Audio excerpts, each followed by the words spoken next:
Glória ao nome de Jesus Cristo de Nazaré. Vamos para cima para mais um vídeo, nossa série Obadias. Lembrando, é só ler o capítulo e eu te ajudo a entendê-lo versículo por versículo. Já temos alguns conteúdos prontos, tá? Você que tem dificuldade de ler a Bíblia, em primeiro lugar, me comunique e eu vou te passar essa metodologia aqui, ó, que é a que eu utilizo, já tem anos, tá bom? A metodologia dos livros menores aos maiores, para te estimular a ler mais, ler melhor e aprender. Ah, irmão Clébson, mas é só ler? Não! Você pode começar com a leitura e, ao mesmo tempo, eu estou aqui produzindo conteúdo, explicando cada capítulo, versículo por versículo, para te ajudar no seu crescimento espiritual. Então já temos a segunda carta do apóstolo João pronta, tema distração e nomofobia, é nomofobia, viu? E temos a terceira carta de João, tema fé, e agora estamos finalizando, daqui uns dias a gente já finaliza o livro de Obadias, entendeu? É algo bem objetivo, bem simples. Você lê o capítulo e eu te ajudo a entendê-lo versículo por versículo. Se você tem essa dificuldade, vai continuar com ela para quê? Bora para riba. Obadias, versículo 18. Nós paramos no versículo 18. Abra aí sua Bíblia. É importante você abrir a sua Bíblia.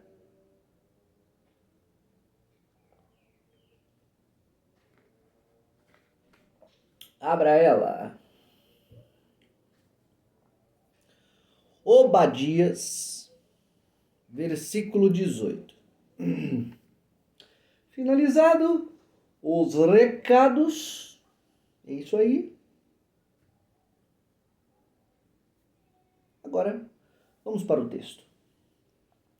Versículo 18 diz assim, ó.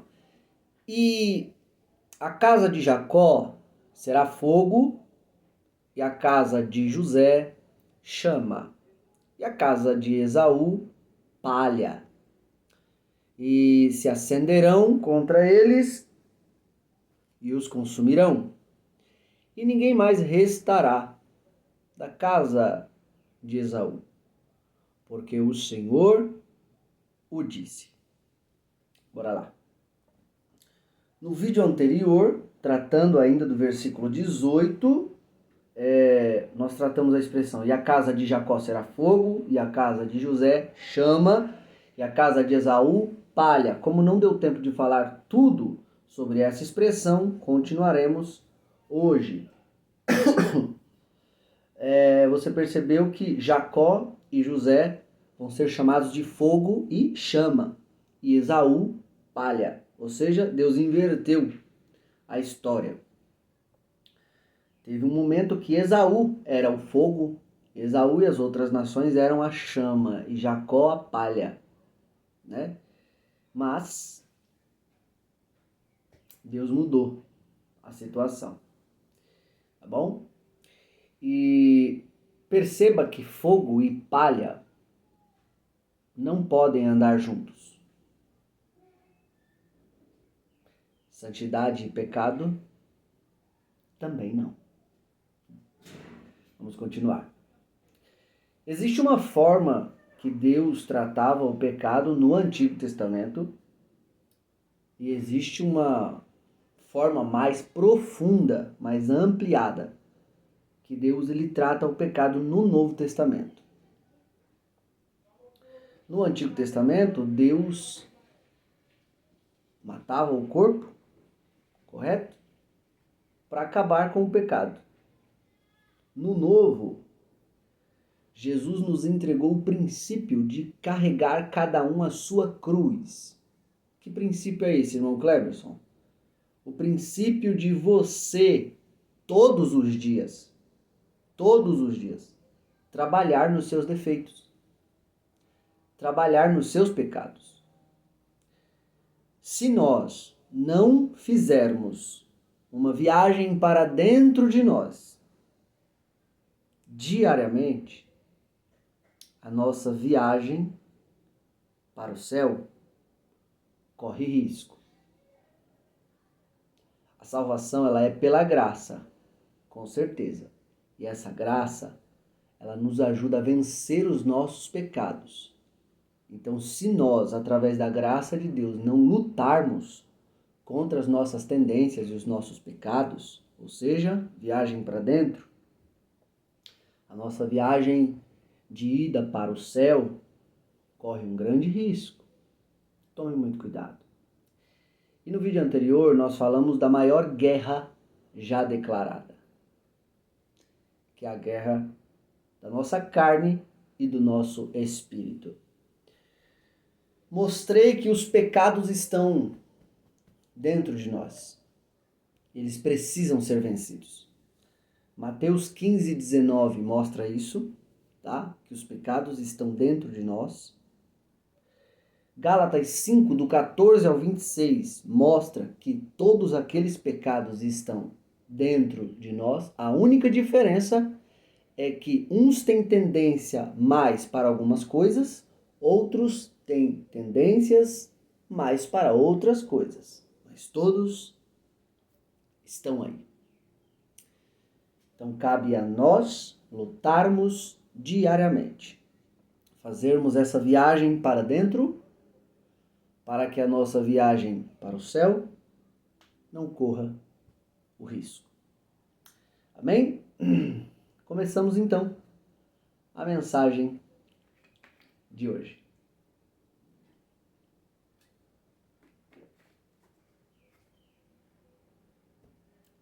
O Edom literal, ele não existe mais.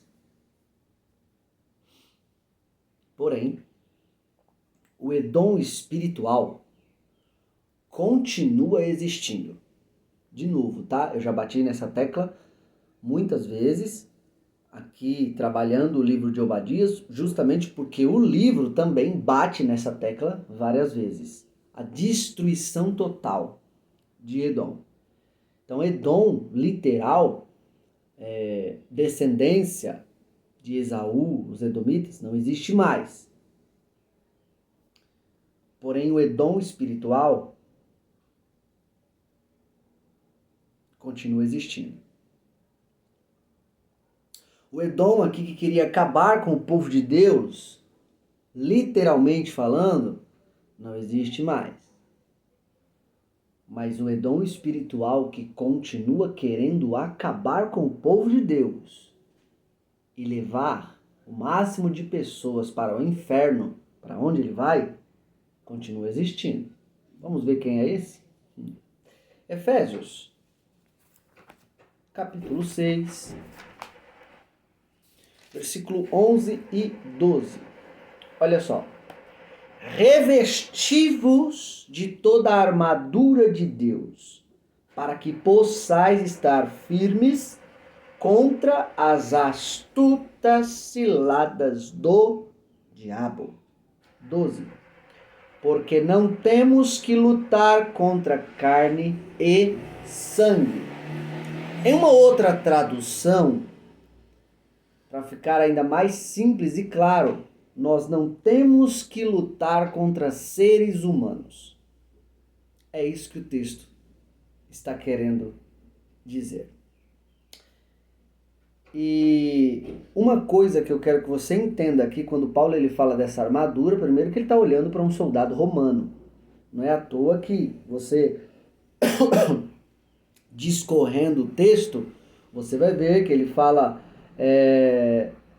Estai, pois, firmes, tendo cingido os vossos lombos com a verdade, e vestido a couraça da justiça, e calçado os pés na preparação do evangelho da paz, tomando sobretudo o escudo da fé, com o qual podereis apagar todos os dardos inflamados do maligno. Tomai também o capacete da salvação e a espada do Espírito, que é a palavra de Deus. Vou te fazer uma pergunta. Depois de ter lido esse texto, aonde está a oração na armadura?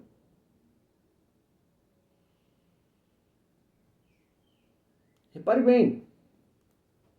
Cingido os vossos lombos com a verdade e vestindo a couraça da justiça, calçados os pés na preparação do evangelho, tomando sobretudo escudo da fé, com o qual podereis apagar todos os dardos inflamados do maligno.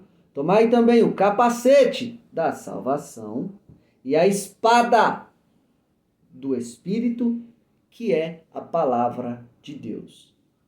Tem espaço para a verdade, tem espaço para a palavra, espaço para a justiça, enfim, tem espaço para a preparação do evangelho.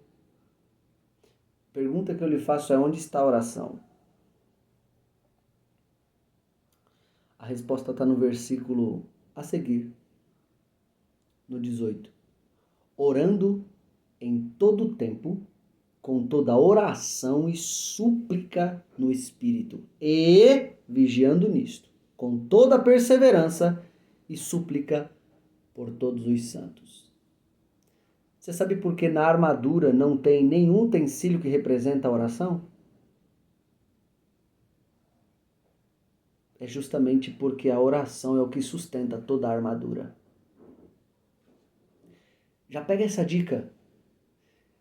Se você quer ser vencedor no reino espiritual, a sua vida de oração tem que estar em dia. Uma vida de oração adequada nos ajuda a vencer o maligno. Deu para entender?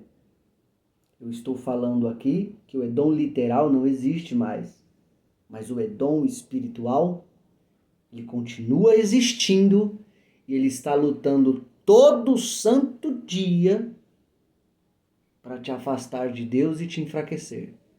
Então, em primeiro lugar, ore de forma adequada todos os dias. Vamos continuar. Marcos, capítulo 4, versículo 39. Essa aqui é muito forte. Marcos, capítulo 4, versículo 39. E ele, despertando, repreendeu o vento. Vou de novo. E ele, despertando, repreendeu o vento. Pega essa aqui. É o famoso texto que Jesus acalma a tempestade. Os discípulos estão com medo de quê aqui? Os discípulos estão com medo da água. Os historiadores chegam a dizer que nessa época aqui subiu 3 metros de onda e batia no barco. Ou seja, o vento levantava 3 metros de onda e batia no barco. Os discípulos então ficam apavorados, com medo dessas ondas, com medo da água. Os discípulos estão com medo do quê? Da água, né? Aí eles vão até Jesus. Quando eles vão até Jesus, fala: mestre, não se te dá que pereçamos, a gente está morrendo aqui, tu está dormindo. Jesus levanta. Olha o versículo qual lemos. Jesus levanta no 39. E quando ele levanta, despertando, ele repreende o que primeiro? Repreende o vento. Volto a pergunta para você não perder a linha de raciocínio. Os discípulos estavam com medo do quê? Da água. Jesus, quando acorda, repreende primeiro o quê? O vento. Irmão Cleber, você está falando de reino espiritual e agora está falando de água e vento? Eu não entendi que associação tem. Lá vai. Quem tem ouvidos para ouvir, que ouça. Quem é natural tem medo da água. Quem é natural tem medo do que é visto. Mas quem é espiritual entende o que está movimentando o que é visto. Os discípulos estão com medo da água. Jesus, quando levanta, repreende o vento.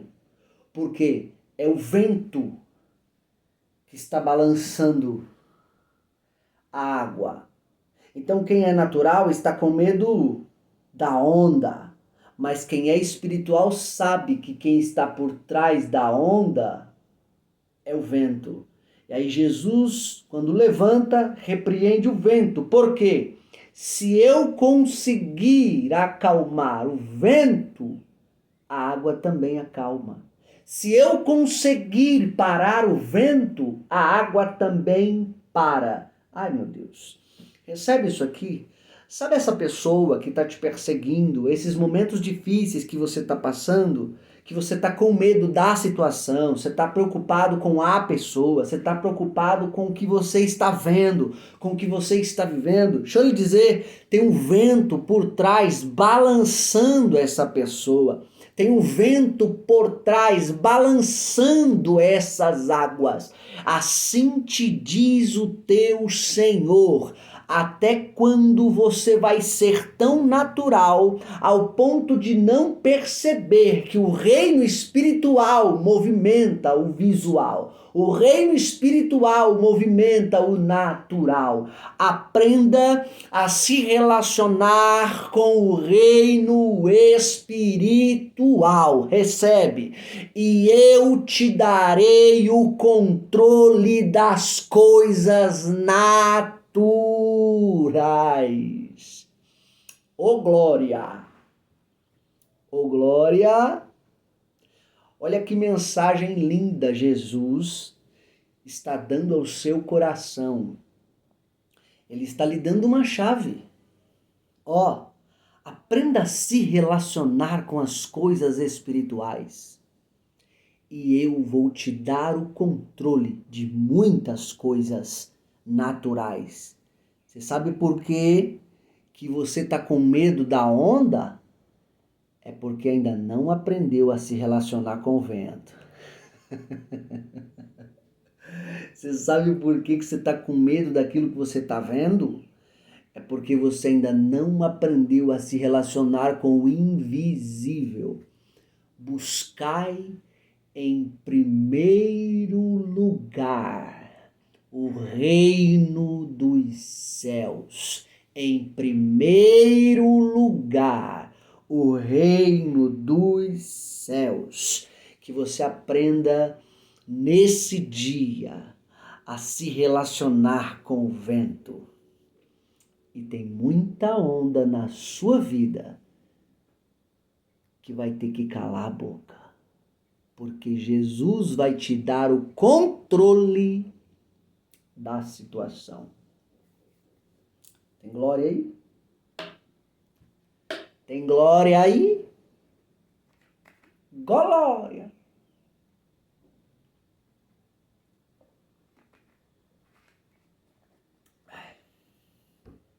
Continuemos.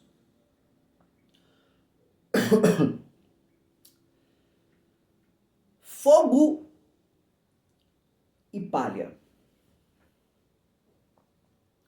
Existem momentos, principalmente aqui no texto, como eu já falei, retorno a dizer, repito, Jacó, a casa de Jacó, a casa de José, por um momento, eles ficaram sendo palha, aonde Esaú e as outras nações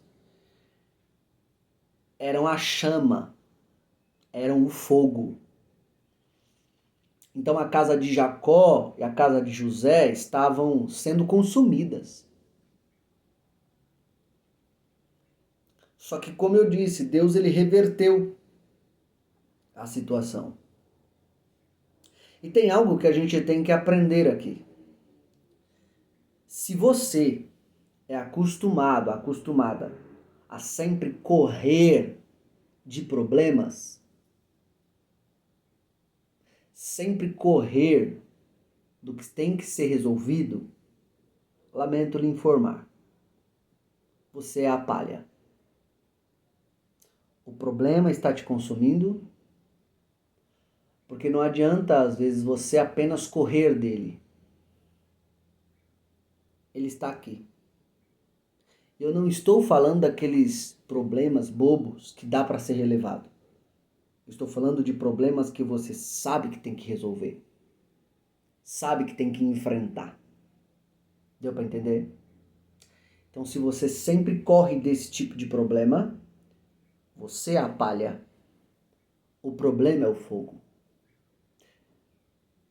Eu vou falar para você uma história só para você ver o quanto essa pessoa ela foi fogo no problema dela. E o problema se tornou palha até ser totalmente consumido. Teve uma mulher que Jesus estava indo na casa de Jairo, se não me falha a memória. E tinha uma multidão. E aquela mulher sabia que ela poderia ser apedrejada. Por quê? A famosa história. Ela estava com um fluxo. Há um mês, irmão Cleberson? Não. Há 2? Não. Há 1 ano? Não. 5? Não. 10? Não. 12 anos. 12 anos. O problema dela querendo se tornar fogo. E ela não deixava. 12 anos o problema batendo para matar ela. Ela não deixava. Eita fé. 12 anos, irmão. Sangue é vida. Imagina você jorrar todo santo dia e não morrer. Que fé é essa? Essa mulher, ela mostra que o problema pode ser grande como for. Não deixe o problema se tornar o fogo da história. O problema tem que sempre ser a palha.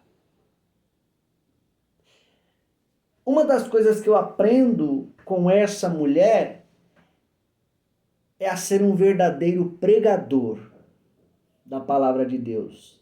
Irmão Clércio, é isso mesmo? É.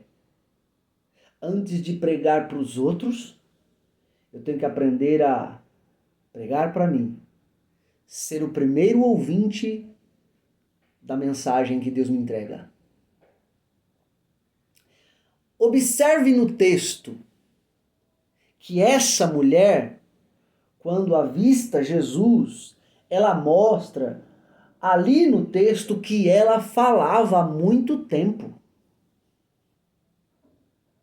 Quando ela avista Jesus, ela prega para ela dizendo: se tão somente eu tocar, serei curada. Olha a certeza. Se tão somente eu tocar, serei curada. Antes de receber a cura, ela já estava se vendo. Antes de receber a cura, ela já estava se vendo curada. Aprenda isso aí, irmão. Pelo amor de Deus, isso aqui é um grande exercício da fé. Para você que queira receber qualquer coisa de Deus dentro de sua vontade, antes de receber, você já tem que ter em mente que tem isso na sua vida. Você já tem que sentir que tem, pensar que tem, antes de receber. É um exercício difícil, mas vale muito a pena. O que essa mulher me mostra é que 12 anos de problema não se tornaram o fogo na vida dela. O que essa mulher me mostra é que ela colocou o seu problema no seu devido lugar. E ela era o fogo da história ao ponto de consumir todo o seu problema. E quando ela encontra Jesus, o fogo consumidor, ela toca nele, aquele problema que 12 anos afligia ela, foi extirpado. Acabou. Recebe em nome de Jesus. O que Jesus manda eu te dizer é exatamente isso. Se você ficar correndo de um problema que tem que ser resolvido, o problema é o fogo e você é a palha. Mas hoje, Eu estou te dando graça, estou te dando força, porque eu te levantei como fogo. Olha que engraçado. Eu te levantei como fogo. Eu te levantei como fogo e todos os problemas que te rodeiam são palha. E a partir de hoje, todos esses problemas serão resolvidos. Você vai parar de correr e vai para cima do problema para resolvê-los, porque a graça de Jesus te habilita hoje. Você é o fogo. O problema ou os problemas são a palha. Recebe fogo de Deus, graça de Deus, chama de Deus.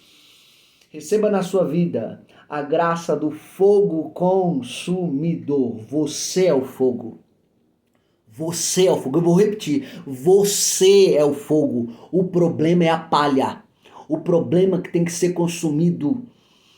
Em nome de Jesus. Se tem um problema, existe solução. Eu vou de novo. Se existe o problema, existe a solução. Não existe nenhum problema que não tenha solução. Até para a morte. Jesus, ele tem a solução. Oh, glória. Então, em nome de Jesus Cristo de Nazaré.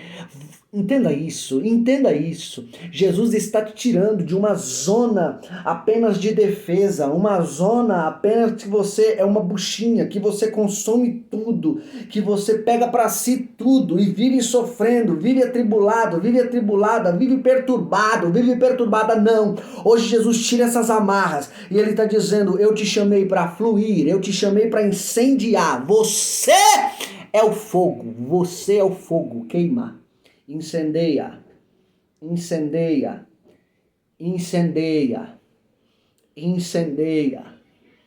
Jesus, o fogo consumidor, ele está dizendo para você: incendeia.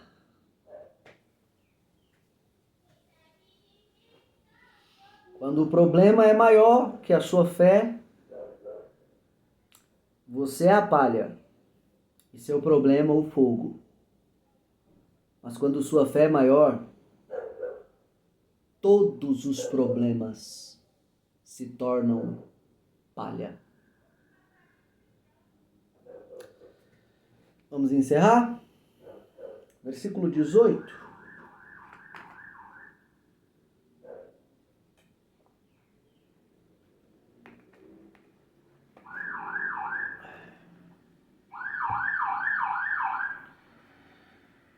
No versículo 18, tem o nome de Esaú aí, só que a gente já falou sobre o nome de Esaú. Vamos falar agora do nome Jacó e José, tá bom? O nome Jacó significa aquele que agarra ou suplantador.